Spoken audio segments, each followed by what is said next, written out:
Yo, what is going on? What is going on, everybody? Welcome.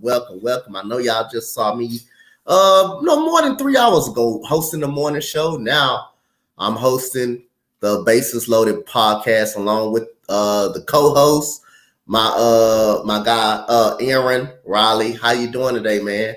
Hey, no complaints, man. No complaints at all. How are you? I'm doing great, man. Ready to get into some baseball, man. Glad you hit me up and wanted to do some baseball. It's about time to start doing some baseball. Been looking to do some baseball, and we here, man. So again, man, we got some interesting topics in baseball. We got some teams that are very disappointed out there. Disappointed out there. We got some teams that we did not expect to be this as good as they are. But we're gonna start off with something simple. We're gonna start off with something simple. You're a Philadelphia Phillies fan right now, man. Tell me how you like the start of the year. And I know you guys was in the World Series. Of course, you know I am a diehard Astros fan, Houston Astros fan. So you did lose to my Houston Astros last year, but it was a solid series. Everybody thought it was going to be a sweep. It was going to be a mismatch. I didn't think that. I thought the Phillies got hot, and it seemed like every year, the hottest team make the World Series. The hottest team make the World Series. You saw that with the Nationals year before that when they beat us. You saw that with the Phillies. They were the hottest team going into the playoffs. They get to the World Series and they lose in 6 games. But going into this year, you guys get Trey Turner. He has been inconsistent. But tell me about the 38-35 start. Was this surprising or was this expected from you? Yeah, so I mean, obviously they brought in Trey Turner, they brought in Taiwan Walker as well into the rotation. Yeah, the rotation hasn't really lived up to what we thought it would be so far. I mean, Ranger Suarez was out for some time. That's a bit, that's their number 3. That's a big hit. Yeah, I just it was either the pitching wasn't good and then the hitting would be all right, or the hitting wouldn't be good and then the pitching would be all right. So they're starting to find some consistency a little bit. They're pretty hot. I think they've won like 13 of 15 or something like that. Playing a tough Braves team today. Obviously, they get rained out yesterday. But, yeah, man, I did expect more. I mean, I expected them to compete for the division, but the Braves have kind of run away with that already. They're like 10 games up on the Phillies. Miami's having a surprise season, I would say. I mean, I know they've been getting slowly better, but to say they'd be above the Phillies, end of May going into June, it's a little surprising. And now we're almost at the end of June, and they're still holding true. So, yeah, man, it's – your Astros did get us last year, and the Astros have built quite the dynasty there over the last 5-6 years. But yeah, it's I'm not sure, man. I'm not really sold on Rob Thompson as the manager. He's okay, I think, but I don't know. I mean, I think this team still makes the playoffs. They're right outside of the last wild card spot, and we're still pretty early. I mean, we still have the All-Star game break and everything, but yeah, they have to play better going forward as they have lately, but they need to sustain that to make the playoffs. I don't think they're catching the Braves though. Yeah, I mean, it was kind of surprising last year when you seen them come when nobody actually thought they would beat Atlanta in the playoffs. They did, but they started off beating the St. Louis Cardinals, who many people thought St. Louis would have won and possibly get to the World Series. But again, in the World Series, you guys fought hard. You guys had a hell of a series. In what fashion in that World Series that you say, yeah, the Phillies not going to win this series? What game that you thought the Phillies wasn't going to win that said, yeah, we're not winning this series. This series is going to be done? I think I can't remember which the game now, going back a little bit, but when they got no hit, I felt like that was a momentum killer. I mean, obviously it's just one game, you flush it and you come back and play the next one. But mentally you got to think like, man, this Astros team is for real. Like they no hit, one of the best lineups in baseball, I'd say. And I think after that point, I was like, man, I think the Phillies are in some trouble here. The Astros are for real. The pitching on the Astros is really, really good. I mean, really the only pitcher we got to was McCullers. I think that was like game 3 or something. Yeah, that was the game 3. Right. But yeah, I thought after they got no hit and they obviously had to go back to Houston, I was like, man, this it's gonna be a tall task to ask this team to pull this one off. I mean, I wish they would have forced the game 7, but I guess that would have hurt even more, if you're that close. But hey, Yeah. the Astros are. What do you? We'll get into it. I'm sure. I'm sure you Yeah. got beat up, but yeah, we'll talk Astros here in a bit Yeah. too. But like after game 3, after we won game 4, I felt good about the pitching matchup that we were going up against. I said if we take game 4 and tie that 2-2, I like our pitching matchup because you remember going in that game 5, we had Verlander. I forgot who y'all had. Aaron Noah. I think y'all had Noah. And Yeah. we got to him game 2. We actually got to him game 2 pretty early, just like we got to Zach Wheeler game 1 pretty early. We end up losing the game because of Verlander decided to give up 5 runs through 6 innings, which I thought that game should have been. The Astros should have clearly won that game. But I like the pitching matchup going forward. And I ain't gonna lie, Zach Wheeler was dialed in the sixth game. But the question everybody's gonna go back to navigate: why did Rob, after those 2 hits, Jeremy Pena started off with a hit. I think Altuve started out with a hit. Jeremy Pena, he was the hottest guy in the World Series. He hits a ball over the middle. All of a sudden, it's first and third 1 out. At that point of time, before we get to go ahead and get to the real and actual topics, that point of time, everybody questioned Rob Thompson taking out Zach Wheeler. Do you believe that Rob Thompson should have pulled him, or he should have went on and with him and let him ride it out? That's always tough, man. Like even in a regular season game, it's tough to say. Like, do we let this guy in? Excuse me. Do we let this guy in, or go to the bullpen? I guess looking in hindsight, you probably think, oh, leave him in. It's like a coin flip to me, man. Like I wasn't like that upset by it. I think the next guy up got to perform and at least like limit the damage if there's people on base, or just find a way to get out of the jam completely. But yeah, I mean, I'd probably stick with my guns and stick with Zach Wheeler just because he's one of the better pitchers in baseball. But it's always tough to like look back and say, should we have went to this guy? Because if Alvarado was on that day, then we wouldn't be having this conversation. So it's funny, man. Like I was looking back at these games now to get my memory back with this World Series. But yeah, like game 3, it was a blowout by the Phillies, and then game 4, blowout by the Astros. Like the other games were all pretty close, but that game 3 and 4 it felt like it could be anybody's series at that point. And yeah, it really came down. I mean, like always, it always comes down to pitching, really. Yeah, gotcha. So our first topic is the Giants. They're on a great winning streak, man. They were down in the season. They were the best home run hitting team. Now I believe they're up on the NL West. What one thing do you like about the Giants in this winning streak? They're one of the hottest teams in baseball, along with the Reds, which we gonna get to in a minute. Who's on an 11-game winning streak? My Astros is a part of those 3 wins that they got. Part of those 3 wins forgot. But other than that, what's impressed you about the Giants so far? Yeah, it's kind of crazy, man. Like a month ago or so, you would have, Giants would have been, pretty much we wouldn't even be talking about them probably because they weren't really relevant. But like you said, I mean, they're, on this winning streak. I mean, they're pitching really good. They're always known as a good pitching squad, like Logan Webb, DeSclafani and the rest. I mean, the bullpen's been really good for the Giants. But yeah, it's funny looking at that division. You got Diamondbacks and Giants, and then the Dodgers, and then the super underperforming Padres, which you would think would be. Oh yeah, they disappointed. Yeah. Right. So I mean, yeah, you got to like the pitching from the Giants. I don't know if it's sustainable. Like I don't know if they can really score enough runs to. I think eventually the pitching will come back to earth a little bit. I don't think it'll be this good. So I don't know. I mean, they could be a surprise team to like make the playoffs because I don't think they're that great of a roster. But I mean, we'll see. Long way to go. But obviously they're hot right now, and it would be funny to see the Dodgers like miss the playoffs altogether because that never happens. So.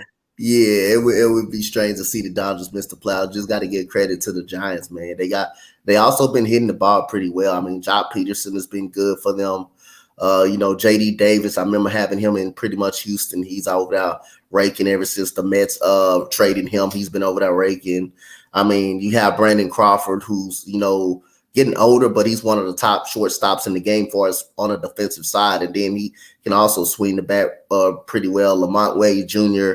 is solid. Is a solid bat to lead off with. So their bats actually swinging the ball well. They're working counts at the plate.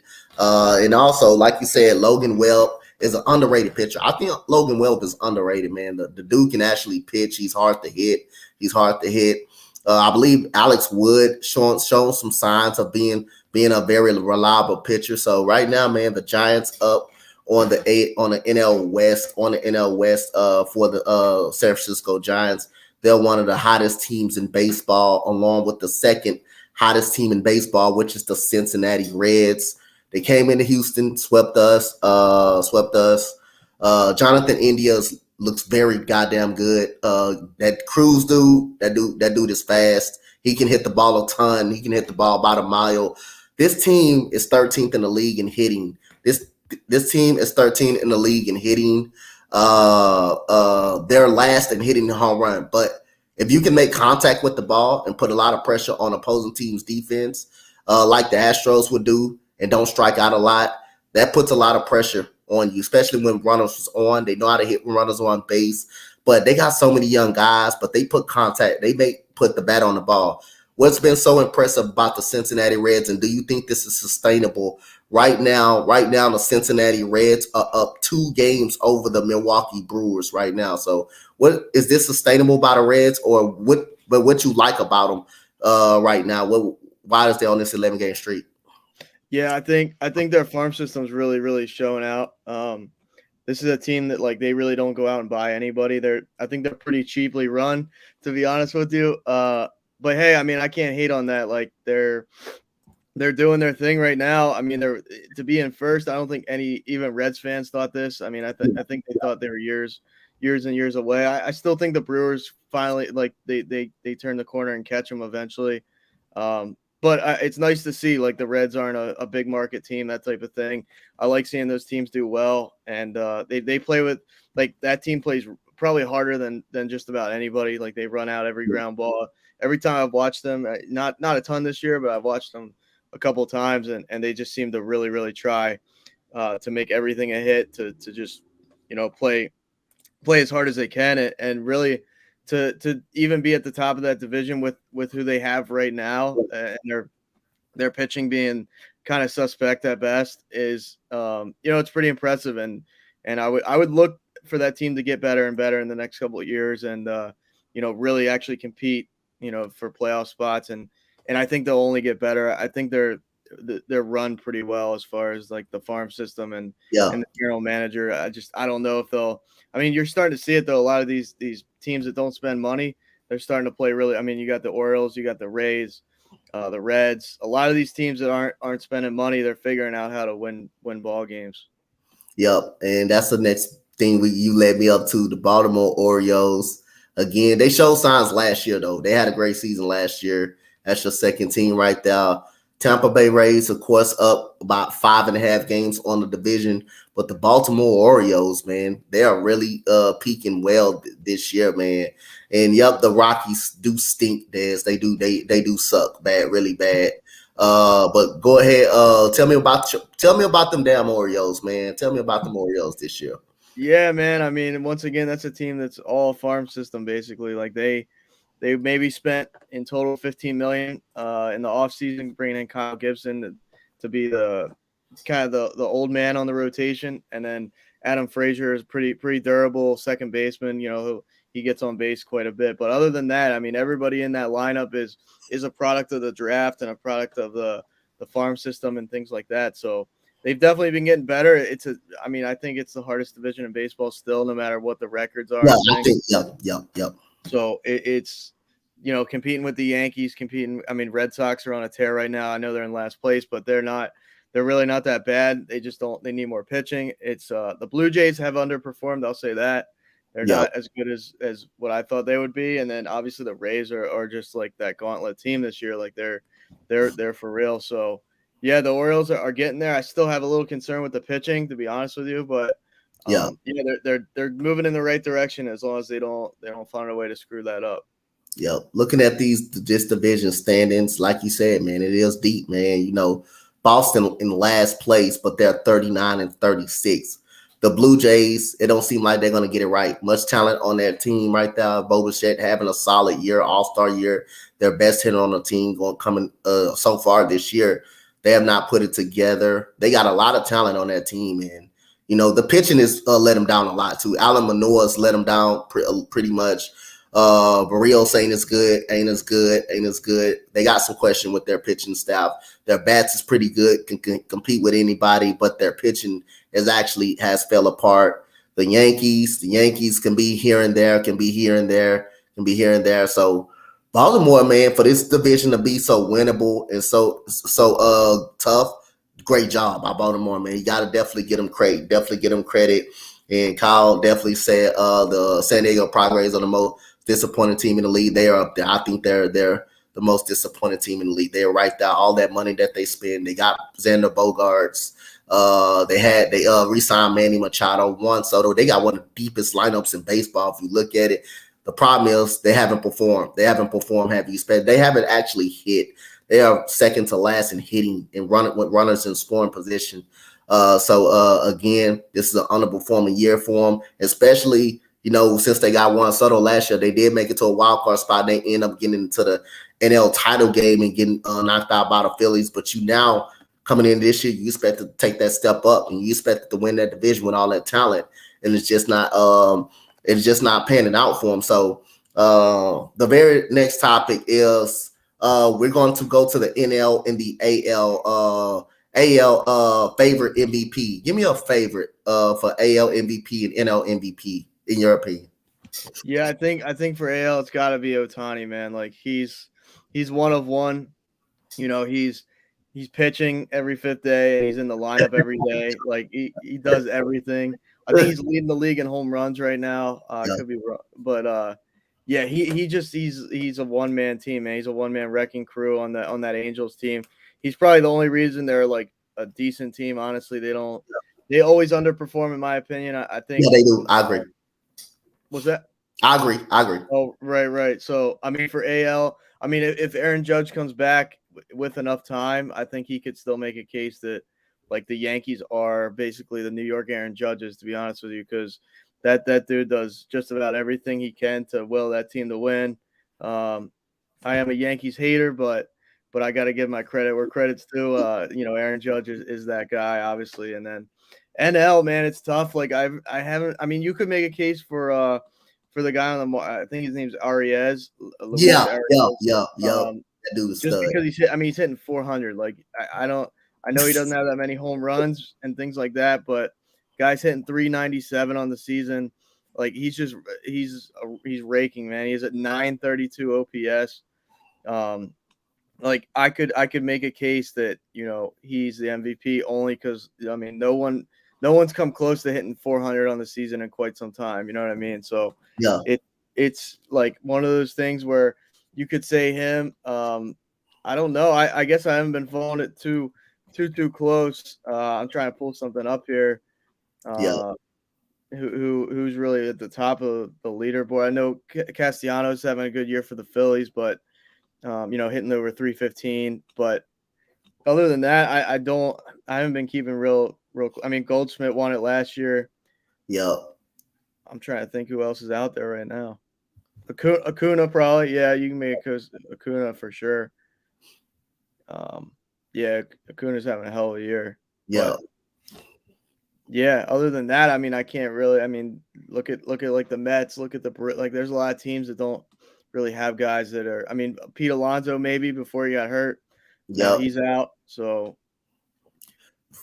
Hey, Jordan, I'm not gonna let that go. Hey, don't forget, Jordan. Hey, them Boston Red Sox swept y'all. You ain't forgot that, huh? Hope you ain't forgot that. Them Boston Red Sox, just swept y'all, Jordan. You tried your best not to talk about it, but hey, I will bring it up, dude. I will bring it up for you, Kyle. We're not gonna act like the Red Sox didn't get swept by the Red Sox didn't sweep the Yankees. We're not gonna act like that part. Yes, you did get 2 wins against Seattle, but we're not gonna act like Kyle in the Boston Red Sox didn't sweep the Yankees. We're not gonna act like that. So other than that, my pick was on Ronald Acuna Jr. right there, man. This man, I believe the year he tore his ACL, they won a World Series, did they? They beat us in the World Series. They beat the Astros in the World Series.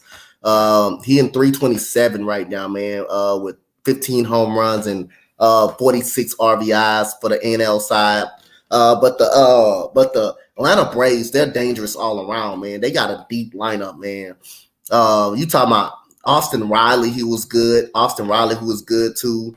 Alves has 17 home runs. You have Riley with 12.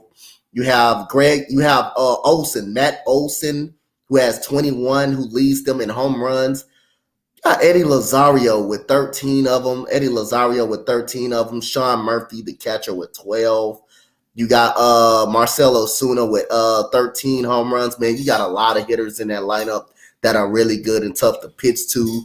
But Ronald Acuna Jr. is playing like an MVP guy, man. In the NL, we know Paul Goldschmidt did win it last year, which is probably was deserving for the NL. But again, like I say, Ronald Acuna Jr. to me in the NL, he did, for right now, he's the MVP of my MVP of the NL. And you had a great choice too. I mean, Arise, man, that is MLB The Show numbers. When you hitting 400 like that, that is MLB The Show numbers right there, the way that man can hit. And I remember that man in Minnesota. He was in Minnesota last year. So happy to see that man get on an outburst like that. So Jacob DeGrom, you know, he's out for the season. We got to get Tommy John surgery. Right now, if he retires today, do you think Jacob DeGrom is a Hall of Famer? If he retires today, or would you hold out a little bit? Yeah, I think he is, honestly, man. I think he's too good. Like he's been too dominant in the time that he has been in there to not be a Hall of Famer, honestly. I mean, when he's in there, he's striking out 1 million people per game. Like nobody's really hitting him around. Like he's been consistent no matter, and it's crazy. Like he's come back from injuries. It doesn't look like he skips a beat. Like as long as that man is on the field, he's a problem to deal with. Like he's one of those guys in baseball that's just like you don't want to have to go up and face him. You don't want your team to go face him. So yeah, I mean, career 2.53 ERA as a starter. That's like that.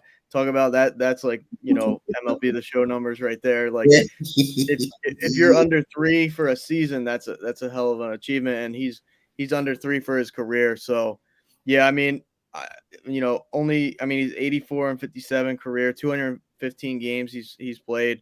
But I just think he's been too dominant. Like he's a guy that, like I said, like if he can just find a way to stay healthy and stay in there, like he's almost unhittable almost every time you go out there. He rarely has a bad game even. Got you. So we're gonna get to which team is the most disappointing team this year that you expected to make that jump to be a part of playoff push, but not part of the playoff push, that you're surprised of the start. Which team is most disappointing in your eyes?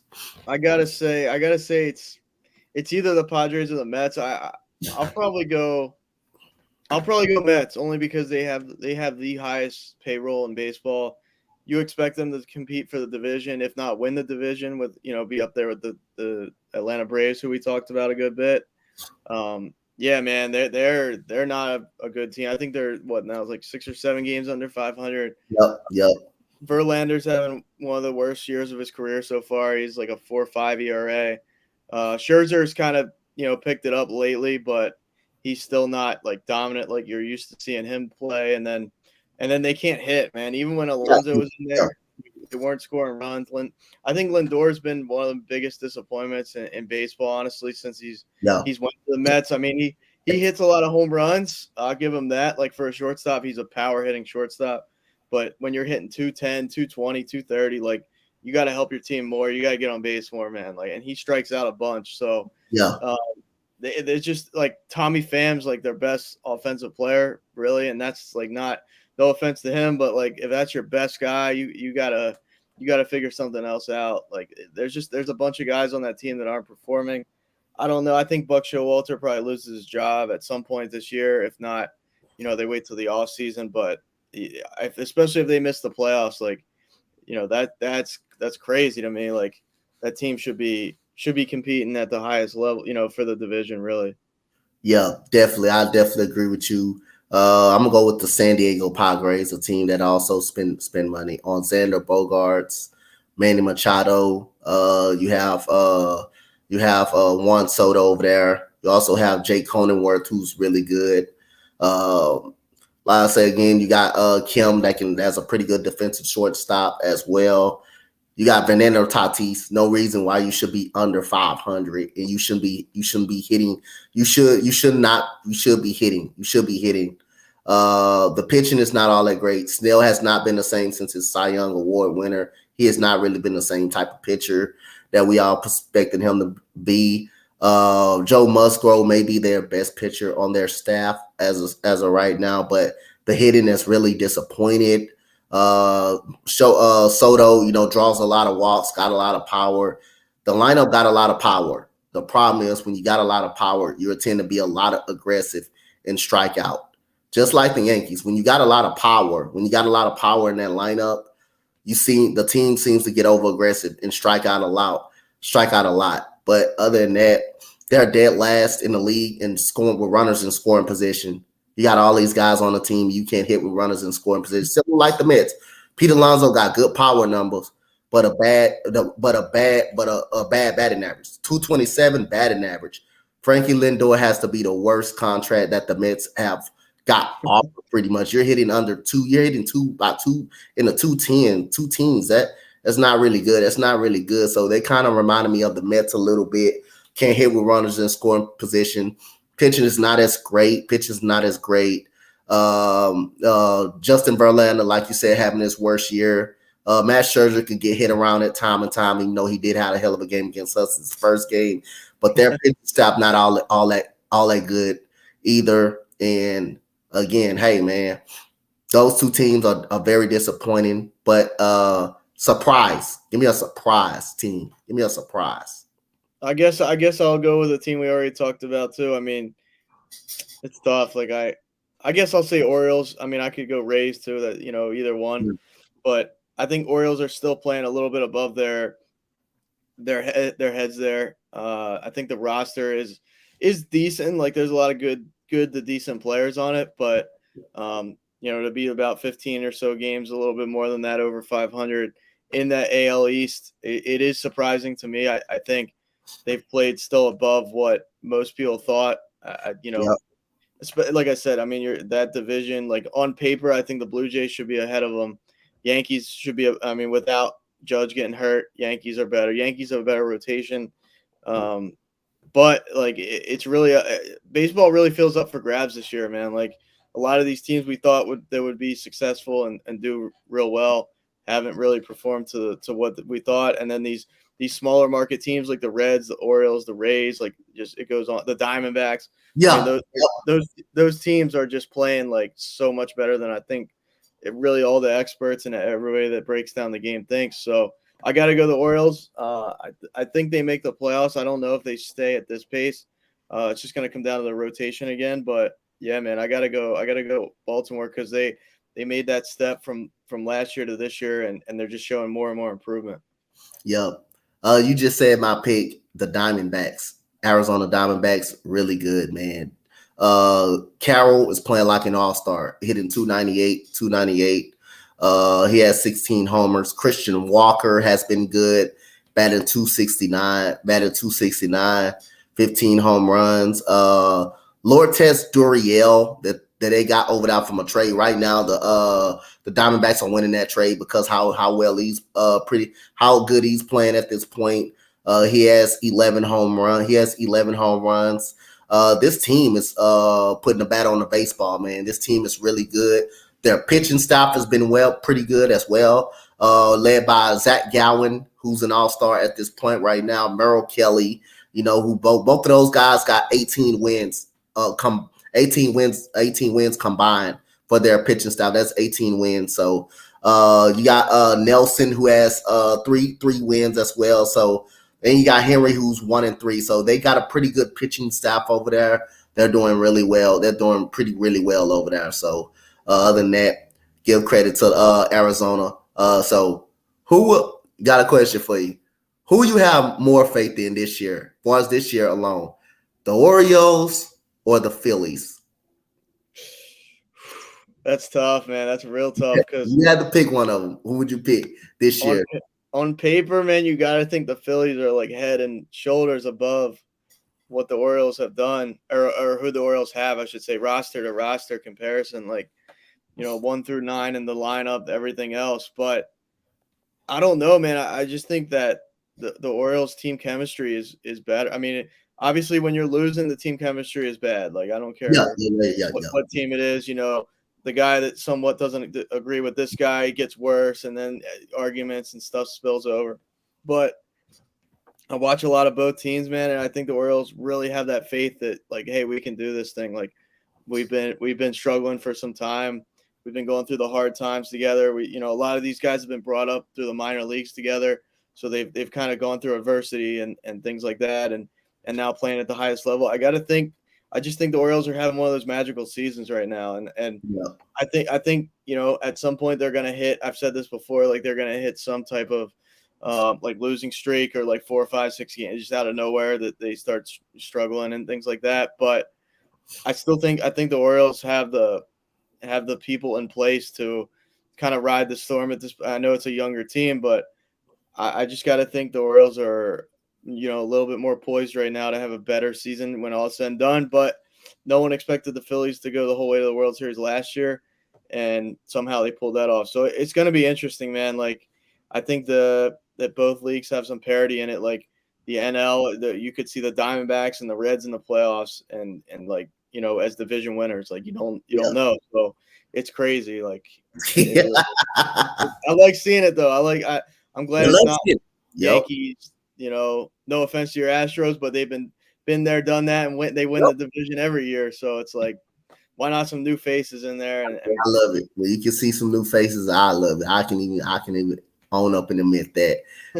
Hey, if I can see Texas in now, hey, loan someone new up in now, because I say you can't win them all. You can't win every time. Can't win a division every time. And this is one of those years, if it's any year that we probably make a wild card spot is this year, because like I say, we pretty been banged up. Jordan Alvarez is out. He probably won't come back to the Texas Ranger series. Altuve, we just getting him back. We lost 2 of our rotational guys. One coming back this year though. One Urquidy is coming back. Garcia out for the season. He's out for the season. I'm not a big Brandon Bielak fan. Don't think Ronel Blanco is a starting pitcher. I think he's more of a relief pitcher than a starter. All 3 consistent pitchers has basically been Hunter Brown, who got lit up by the New York Mets the other night. He got lit the hell up the other night. That was his worst game of the season that he pitched. But Varma Valdez, Christian Javier didn't even play half his best game. He got knocked up out of the game early because of the command issues. But other than that, we're going to need another starting pitcher. We're obviously going to need another bat. Michael Brantley is still out. He's coming back. He's close to coming back, but we're going to need another starting pitcher and another bat in our lineup, because I'm not a big fan of Brandon Bielak or Ronel Blanco being a part of the rotation. I don't think they're rotational guys. I think Brandon Bielak is more of a, if you want to put him in the bullpen, that's fine with me. I'm okay with that.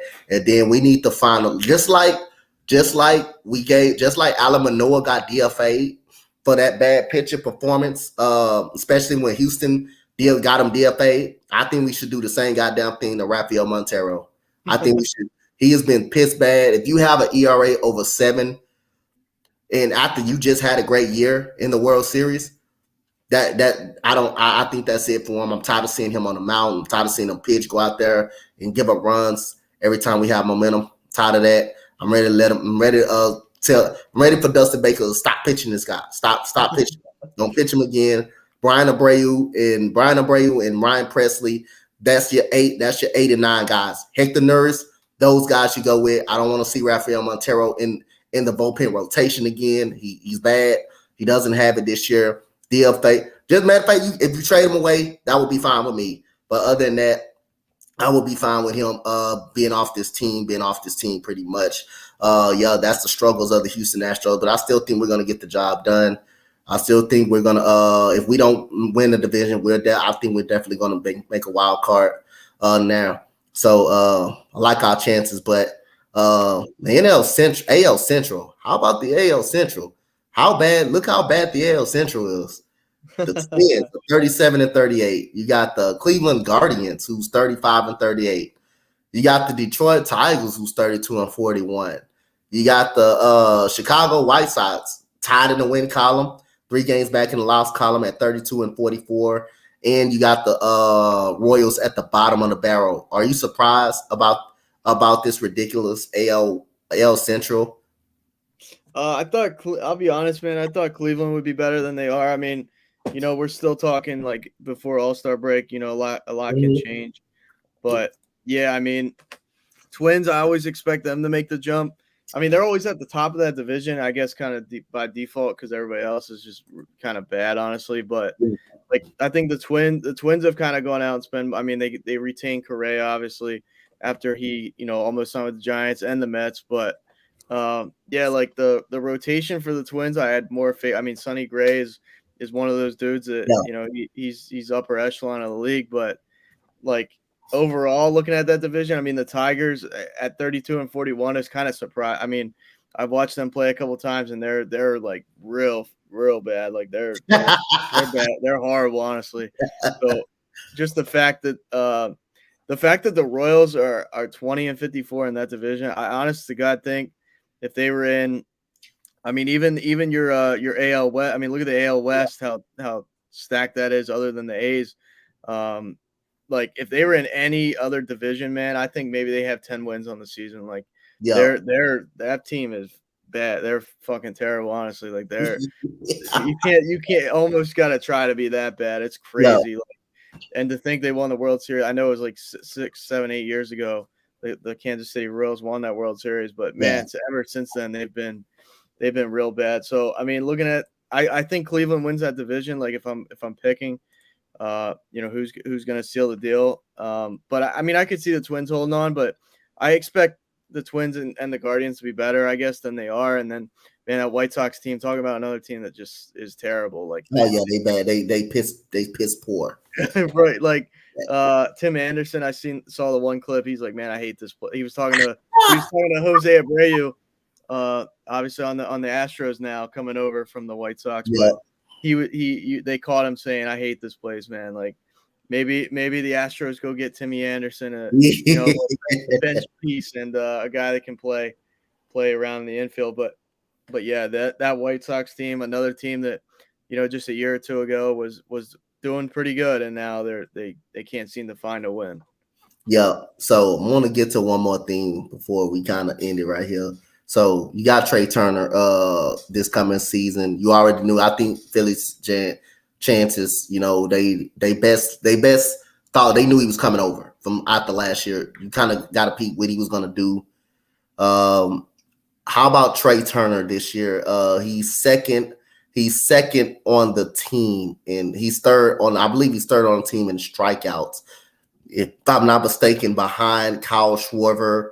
I don't know Trey Turner is a strikeout guy like that. I'm used to seeing him put the bat on the ball. The next one you got is Nick Castellanos with 75 strikeouts, and Trey Turner is right there. What are you seeing when he's at the plate? When he's at the plate, what's the difference between Dodgers Trey Turner, who was hitting the ball all over the yard, in Phillies Trey Turner? What are the differences when you look at the Phillies in his game? What changed? Yeah. I think he's only hitting like 240 or something like that. 244. Yeah, not what they thought they were getting. Obviously, in year one, I mean, they signed him for like a 10-year deal or so. Yep. So I mean, he has time to figure it out, but Philadelphia is one of those markets where if you don't figure it out, they're going to let you know right away. Like, hey, man, like, pick your shit up because we're paying you a lot of money. You're supposed to be this guy. So I think maybe it's some self-induced pressure and things like that. Maybe he's gripping the bat too tight. And baseball is one of those games like you can tell yourself to be calm, but your body kind of does what it wants to do, because you're like, hey man, I got to get a hit. Like Yeah. it's a mental struggle for sure. Like there's a lot of mental things that go into baseball that I don't think a lot of people understand. And just watching it on TV, it looks like it would be so easy, but man, like pitchers are coming in with 100-mile-per-hour fastball, and then the 88-mile-per-hour curveball drops 10 inches. Everything else, like you got to be up there with a clear mind and just, all right, let me put bat to ball. But I think maybe it's just him playing in Philadelphia, man. Like he played in DC, not a market where like they're gonna boo you, and LA they don't really boo their players either. So it's maybe it's that pressure. Like he knows he has to perform. He signed a massive contract, and he's it's a new city, new environment. Everything's just brand new for him. So I think eventually he figures it out. But Castellanos went through the same thing last year. Like he finished the year not nearly hitting as many home runs, and he didn't hit for a great average either. And coming over from the Reds, he was one of the best hitters in baseball, you could say. So maybe it's just that Philadelphia impact on these guys that, all right, let me get used to this type of pressure, and eventually I'll get out of it. But it's a struggle until then. Yeah, man. Yeah, man. Man, this is a great show, man. Enjoy doing this show with you, man. You're gonna have to get us a little set date, a little setup, official set date where we're gonna do this on permanently. But it's a great first impression, man. I love it, man. I love it.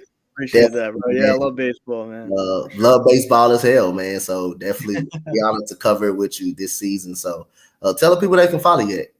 Oh yeah, thanks, man. Yeah, check me out on Brutally Honest without the T on Twitter. That's mostly where I try and keep up with everything and post updates. And then Brutally Honest Sports Podcast on YouTube. Those are the two. And then you can, my link tree's on my Twitter, so you can go check out where the shows are at on Apple Podcasts, Spotify, or wherever else you get your podcast. But definitely the Twitter, definitely the I'm trying to get the YouTube more action, but just trying to pump out content, man.